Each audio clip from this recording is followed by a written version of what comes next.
বগুড়া এয়ারপোর্টটি বগুড়া শহর থেকে 7 কিলোমিটার উত্তর পশ্চিমে অবস্থিত। এয়ারপোর্টের নির্মাণ কাজ শুরু হয় 1996 সালে এবং নির্মাণ কাজ শেষ হয় 2000 সালে। তবে এই এয়ারপোর্টে বাণিজ্যিকভাবে এখনো বিমান পরিবহন চালু হয়নি। তেজগাঁও এয়ারপোর্ট, এই এয়ারপোর্টটি ঢাকার মিরপুর এবং তেজগাঁও এলাকার মধ্যবর্তী জায়গায় অবস্থিত।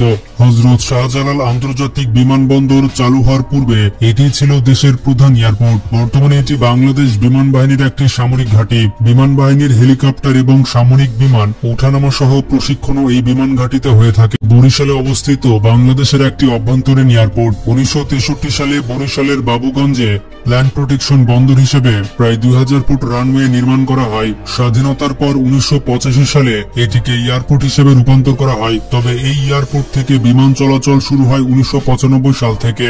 বর্তমানে এখানে বিমান বাংলাদেশ এয়ারলাইন্স সহ আরো দুটি বেসরকারি এয়ারলাইন্স, যার মধ্যে ইউএস বাংলা এবং নোবে এয়ার মিলে প্রতিদিন মোট 6টি ফ্লাইট পরিচালনা করছে। বাংলাদেশের রাজশাহীতে অবস্থিত একটি অভ্যন্তরীণ এয়ারপোর্ট। এই বিমানবন্দরটি রাজশাহী শহর থেকে 10 কিলোমিটার উত্তরে নহাটায় অবস্থিত এবং এটি সুফি সাধক শাহ মখদুমের নামে নামকরণ করা হয়েছে। এই এয়ারপোর্টে রয়েছে 6000 ফিট দৈর্ঘ্যের একটি রানওয়ে। তবে বর্তমানে এই এয়ারপোর্টে একটি বড় উন্নয়ন প্রকল্প চালু হয়েছে।